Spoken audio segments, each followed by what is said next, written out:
नमस्ते मित्रों। तो लीजिए आपके सामने प्रस्तुत है मुंशी प्रेमचंद जी द्वारा रचित उनकी पहली कहानी बड़े घर की बेटी। वाचन स्वाति जैन का। बैनी माधव सिंह गौरीपुर गांव के जमींदार और नंबरदार थे। उनके पितामह किसी समय बड़े धन्य धान्य संपन्न थे। गांव का पक्का तालाब और मंदिर, जिनकी अब मरम्मत भी मुश्किल थी, उन्हीं के कीर्ति स्तंभ थे। बैनी माधव सिंह अपनी आधी से अधिक संपत्ति वकीलों को भेंट कर चुके थे। उनकी वर्तमान आय 1,000 रुपये वार्षिक से अधिक न थी। ठाकुर साहब के 2 बेटे थे। बड़े का नाम श्रीकंठ सिंह था। उसने बहुत दिनों के परिश्रम और उद्योग के बाद बीए की डिग्री प्राप्त की थी। अब एक दफ्तर में नौकर था। छोटा लड़का लाल बिहारी सिंह दोहरे बदन का सजीला जवान था। भरा हुआ मुखड़ा, चौड़ी छाती, भैंस का 2 शेर ताजा दूध वह उठकर सवेरे पी जाता था। श्रीकंठ सिंह की दशा बिल्कुल विपरीत थी। इन नेत्रप्रिय गुणों को उन्होंने बीए इन्हीं 2 अक्षरों पर निछावर कर दिया था। इन 2 अक्षरों ने उसके शरीर को निर्बल और चेहरे को कांतिहीन बना दिया था। श्रीकंठ इस अंग्रेजी डिग्री के अधिपति होने पर भी अंग्रेजी सामाजिक प्रथाओं के विशेष प्रेमी न थे, बल्कि वह बहुधा बहुत बड़े जोर से उसकी निंदा और तिरस्कार किया करते थे। इसी से गांव में उनका बड़ा सम्मान था।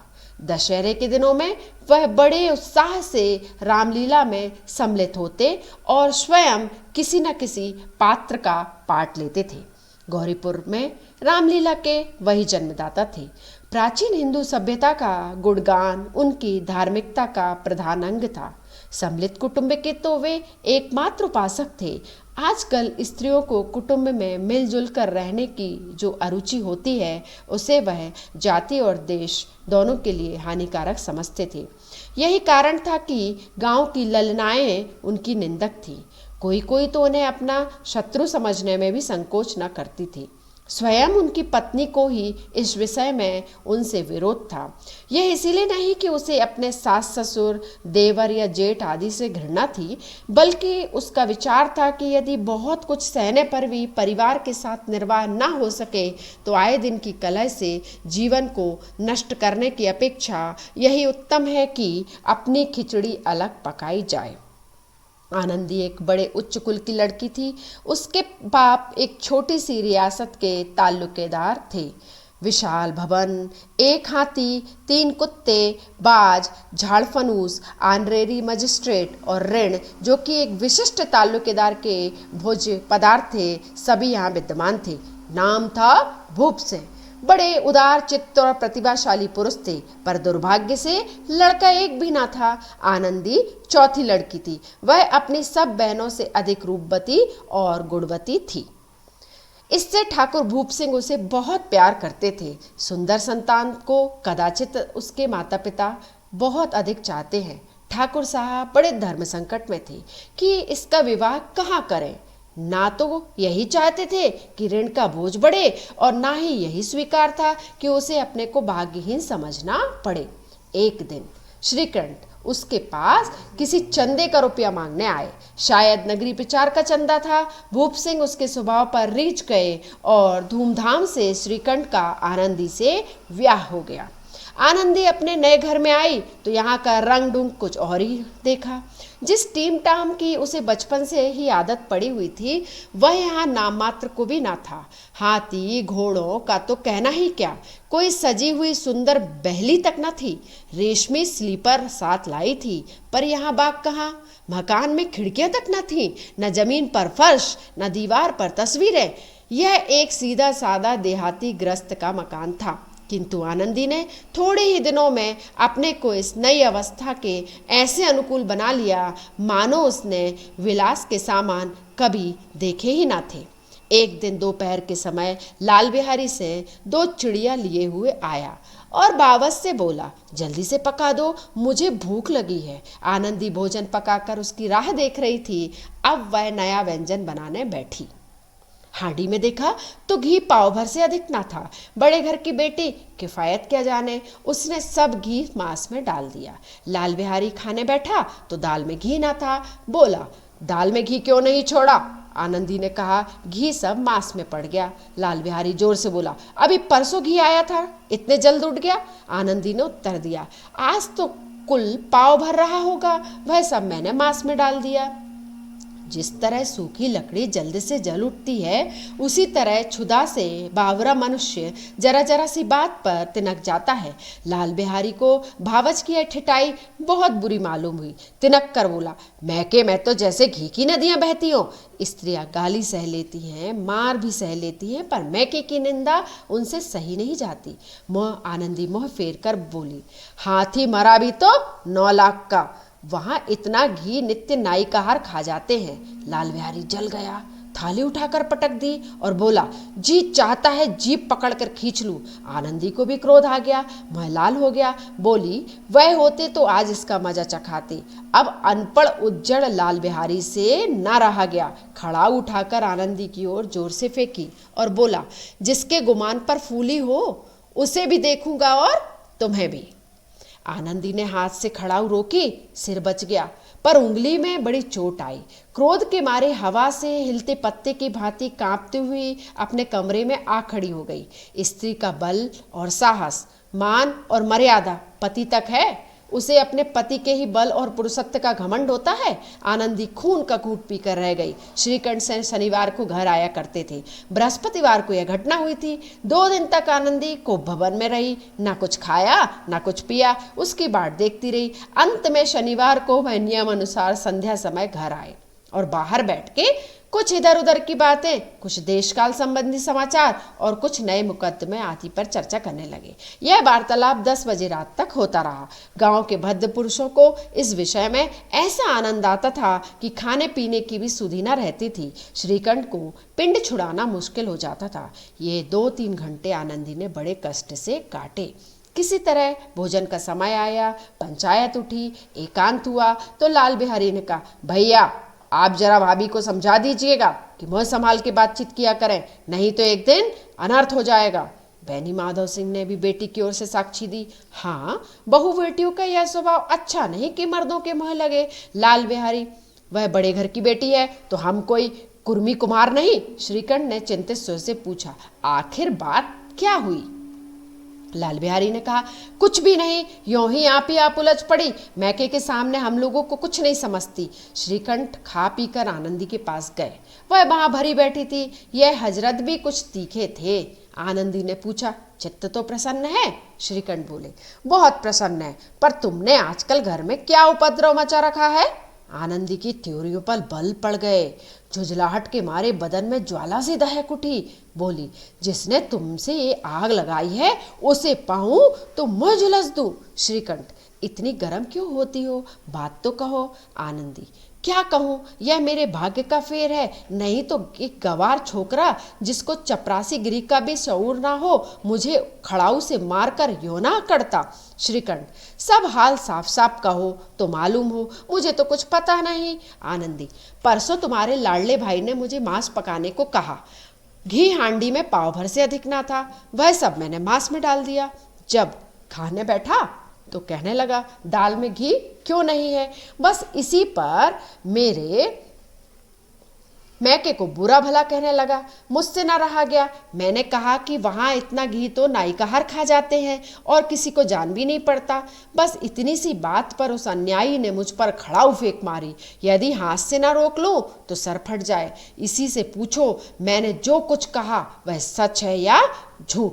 श्रीकंठ की आंखें लाल हो गई। बोले, यहां तक हो गया उस छोकरे का साहस? आनंदी स्त्रियों के स्वभाव अनुसार रोने लग गई, क्योंकि आंसू उसकी पलकों पर रहते हैं। श्रीकंठ बड़े धैर्यवान और शांति पुरुष थे। उन्होंने कदाचित ही कभी क्रोध किया हो। स्त्रियों के आंसू पुरुषों की क्रोधाग्नि भड़काने में तेल का काम करते हैं। रात भर करवतें बदलते रहे।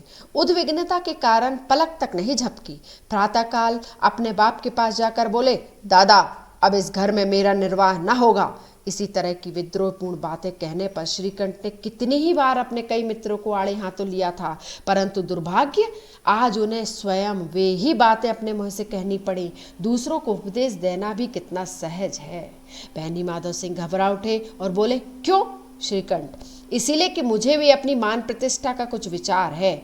आपके घर में अब अन्याय और हठ का प्रकोप हो रहा है। जिनको बड़ों का आदर सम्मान करना चाहिए वे उनके सर चढ़ते हैं। मैं दूसरों का नौकर ठहरा, घर पर रहता नहीं। यहाँ मेरे पीछे स्त्रियों पर खड़ाऊ और जूतों की बौछारें होती हैं। कड़ी बात तक की चिंता नहीं, कोई एक दो कह ले वहां तक मैं सह सकता हूँ, किंतु यह कदाचित नहीं हो सकता कि मेरे ऊपर लात घूसे पड़े और मैं दम न मारूं। बहनी माधव सिंह कुछ जवाब न दे सके। श्रीकंठ सदैव उनका आदर करते थे। उनके ऐसे तेवर देख बूढ़ा ठाकुर अवाक रह गया। केवल इतना ही बोला, बेटा तुम बुद्धिमान होकर ऐसी बातें करते हो। स्त्रियां इस तरह घर का नाश कर देती हैं, उनको बहुत सर चढ़ाना अच्छा नहीं। श्रीकंठ, इतना मैं जानता हूँ, आपके आशीर्वाद से ऐसा मूर्ख नहीं हूँ। आप स्वयं जानते हैं कि मेरे ही समझाने बुझाने से इसी गांव में कई घर संभल गए, पर जिस स्त्री की मान प्रतिष्ठा का ईश्वर के दरबार में उत्तरदायी हूँ, उसके प्रति घोर अन्याय और पशुवत व्यवहार मुझे असह्य है। आप सच मानिए, मेरे लिए यही कुछ कम नहीं कि लाल बिहारी को कुछ दंड नहीं देता। अब बैनी माधव सिंह भी गरमाए, ऐसी बातें और ना सुन सके। बोले, लाल बिहारी तुम्हारा भाई है, उससे जब कभी भूल चूक हो तो उसके कान पकड़ो। लेकिन श्रीकंठ, लाल बिहारी को मैं अब अपना भाई नहीं समझता। बैनी माधव सिंह, एक स्त्री के पीछे? श्रीकंठ, जी नहीं, उसकी क्रूरता और अविवेक के कारण। दोनों कुछ देर चुप रहे। ठाकुर साहब लड़के का क्रोध शांत करना चाहते थे, लेकिन यह नहीं स्वीकार करना चाहते थे कि लाल बिहारी ने कोई अनुचित काम किया है। इसी बीच में गांव के और कुछ सज्जन हुक्के चिलिम के बहाने वहां आ बैठे। कई स्त्रियों ने जब यह सुना कि श्रीकंठ पत्नी के पीछे पिता से लड़ने को तैयार है तो उन्हें बड़ा हर्ष हुआ। दोनों पक्षों की मधुर वाणियां सुनने के लिए उनकी आत्माएं तिलमिलाने लगी। गांव में कुछ ऐसे कुटिल मनुष्य भी थे जो इस कुल की नीतिपूर्ण गति पर मन ही मन जलते थे। वे कहा करते थे, श्रीकंठ अपने बाप से दबता है इसीलिए वह दब्बू है, उसने विद्या पढ़ी इसीलिए वह किताबों का कीड़ा है। बहनी माधव सिंह अपनी सलाह के बिना कोई काम नहीं करते, यह उनकी मूर्खता है। इन महानुभावों की शुभकामनाएं आज पूरी होती दिखाई दी। कोई हुक्का पीने के बहाने और कोई लगान की रसीद दिखाने के लिए बहाने यहाँ आकर बैठ गया। बहनी माधव सिंह पुराने आदमी थे, इन भावों को ताड़ गए। उन्होंने निश्चय किया, चाहे कुछ भी क्यों ना हो, इन द्रोहियों को ताली बजाने का अवसर ना दूंगा। तुरंत कोमल शब्दों में बोली, बेटा मैं तुमसे बाहर नहीं हूं, तुम्हारा जो जी चाहे करो। अब तो लड़के से अपराध हो गया। इलाहाबाद का अनुभव रहित झल्लाया हुआ ग्रेजुएट इस बात को ना समझ सका। उसे डिबेटिंग क्लब में अपनी बात पढ़ने की आदत थी। इन हथकंडों की उसे क्या खबर। बाप ने जिस मतलब से बात पलटी थी वह उसकी समझ में ना आया। बोला, लाल बिहारी के साथ अब इस घर में नहीं रह सकता। बहनी माधव, बेटा बुद्धिमान लोग मूर्खों की बात पर ध्यान नहीं देते। वह बेसमझ लड़का है, उससे जो कुछ भी भूल हुई उसे तुम बड़े होकर क्षमा करो। श्रीकंठ, उसकी इस दुष्टता को मैं कदाचित स्वीकार नहीं कर सकता। या तो वही इस घर में रहेगा या मैं ही। आपको यदि वह बहुत प्यारा है तो मुझे विदा कीजिए, मैं अपना भार आप संभाल लूंगा। यदि मुझे रखना चाहते हैं तो उससे कहिए कि जहां चाहे चला जाए। बस यही मेरा अंतिम निश्चय है। लाल बिहारी से दरवाजे की चौखट पर चुपचाप खड़े बड़े भाई की बातें सुन रहा था। वह उनका बहुत आदर करता था। उसे कभी इतना साहस नहीं हुआ कि श्रीकंठ के सामने चारपाई पर बैठ जाए, हुक्का पी ले, पान खा ले। बाप का भी वह इतना मान न करता था। श्रीकंठ का भी उस पर हार्दिक स्नेह था। अपने होश में उन्होंने कभी उसे हुड़का तक न था। जब वह इलाहाबाद से आते तो उसके लिए कोई न कोई वस्तु अवश्य लाते। मुगदर की जोड़ी उन्होंने ही बनवा दी थी। पिछले साल जब उसने अपने से ड्योढ़े जवान को नाग पंचमी के दिन दंगल में पछाड़ दिया तो उन्होंने पुलकित होकर अखाड़े में ही जाकर उसे गले लगा लिया था। 5 रुपए के पैसे भी लुटाए थे। ऐसे भाई के मुँह से आज ऐसी हृदय विदारक बात सुनकर लाल बिहारी को बड़ी ग्लानि हुई। वह फूट फूट कर रोने लगा। इसमें संदेह नहीं कि अपने किए पर पछता रहा था। भाई के आने से एक दिन पहले से ही उसकी छाती धड़कती थी कि देखूं भैया क्या कहते हैं, मैं उनके सम्मुख कैसे जाऊंगा, उनसे कैसे बोलूंगा, मेरी आंखें उनके सामने कैसे उठेंगी। उसने समझा था कि भैया मुझे बुलाकर समझा देंगे। इस आशा के विपरीत आज उसने उन्हें निर्दयता की मूर्ति बने हुए पाया। वह मूर्ख था। परंतु उसका मन कहता था कि भैया मेरे साथ अन्याय कर रहे हैं। यदि श्रीकंठ उसे अकेले में बुलाकर दो चार बातें कह देते, इतना ही नहीं दो चार तमाचे भी लगा देते, तो कदाचित उसे इतना दुख ना होता। पर भाई का यह कहना कि अब मैं इसकी सूरत नहीं देखना चाहता, लाल बिहारी से सहा ना गया। वह रोता हुआ घर आया, कोठरी में जाकर कपड़े पहने, आंखें पोंछी, जिससे कोई यह ना समझे कि रोता था। तब आनंदी के द्वार पर आकर बोला, भाभी, भैया ने निश्चय किया है कि वह मेरे साथ इस घर में ना रहेंगे। अब वह मेरा मुँह नहीं देखना चाहते, इसीलिए अब मैं जाता हूँ। उन्हें फिर मुँह ना दिखाऊंगा। मुझसे जो कुछ अपराध हुआ उसे क्षमा करना। यह कहते कहते लाल बिहारी का गला भर आया। जिस समय लाल बिहारी सिर झुकाए आनंदी के द्वार पर खड़ा था, उसी समय श्रीकंठ भी आंखें लाल किए बाहर से आए। भाई को खड़ा देखा तो घृणा से आंखें फेर ली और कतरा कर निकल गए, मानो उसकी परछाई से भी दूर भागते हो। आनंदी ने लाल बिहारी की शिकायत तो की थी, लेकिन अब मन में पछता रही थी। वह स्वभाव से दयावती थी, उसे इतना तनिक भी ध्यान न था कि बात इतनी बढ़ जाएगी। वह मन में अपने पति पर झुलसा रही थी कि यह इतने गर्म क्यों होते हैं। उस पर यह भय भी लगा हुआ था कि कहीं मुझसे इलाहाबाद चलने को कहें तो क्या करूंगी। इस बीच में जब उसने लाल बिहारी को दरवाजे पर खड़े यह कहते सुना कि अब मैं जाता हूँ, मुझसे जो अपराध हुआ क्षमा करना, तो उसका रहा सहा क्रोध भी पानी हो गया। वह रोने लगी। मन का मैल धोने के लिए नयन जल से उपयुक्त तो और कोई वस्तु ही नहीं है। श्रीकंठ को देखकर आनंदी ने कहा, लाला बाहर खड़े बहुत रो रहे हैं। श्रीकंठ, तो मैं क्या करूं? आनंदी, भीतर बुला लो, मेरी जीभ में आग लगे, मैंने कहां से यह झगड़ा उठाया। श्रीकंठ, मैं ना बुलाऊंगा। आनंदी, पछताओगे, उन्हें बहुत ग्लानि हो रही है, ऐसा ना हो कहीं चल दें। श्रीकंठ ना उठे। इतने में लाल बिहारी ने फिर कहा, भाभी, भैया से मेरा प्रणाम कह दो, वह मेरा मुँह नहीं देखना चाहते, इसीलिए मैं भी अपना मुँह उन्हें ना दिखाऊंगा। लाल बिहारी इतना कहकर लौट पड़ा और शीघ्रता से दरवाजे की ओर बढ़ा। अंत में आनंदी कमरे से निकली और उसका हाथ पकड़ लिया। लाल बिहारी ने पीछे फिर कर देखा और आंखों में आंसू भरे बोला, मुझे जाने दो। आनंदी, कहाँ जाते हो? लाल बिहारी, जहां कोई मेरा मुंह ना देखे। आनंदी, मैं ना जाने दूंगी। लाल बिहारी, मैं तुम लोगों के साथ रहने योग्य नहीं हूं। आनंदी, तुम्हें मेरी सौगंध, अब एक पग भी आगे ना बढ़ाना। लाल बिहारी, जब तक मुझे यह ना मालूम हो जाए कि भैया का मन मेरी तरफ से साफ हो गया है, तब तक मैं इस घर में कदापि ना रहूंगा। आनंदी, मैं ईश्वर को साक्षी देकर कहती हूं कि तुम्हारी ओर से मेरे मन में तनिक भी मैल नहीं है। अब श्रीकंठ का हृदय भी पिघला। उन्होंने बाहर आकर लाल बिहारी को गले लगाया। दोनों भाई खूब फूट फूट कर रोए। लाल बिहारी ने सिसकते हुए कहा, भैया, अब कभी मत कहना कि तुम्हारा मुँह ना देखूंगा, इसके सिवा आप जो भी दंड देंगे मैं सहर्ष स्वीकार करूंगा। श्रीकंठ ने कांपते हुए स्वर में कहा, लल्लू, इन बातों को बिल्कुल भूल जाओ, ईश्वर चाहेगा तो फिर ऐसा अवसर ना आवेगा। बैनी माधव सिंह बाहर से आ रहे थे।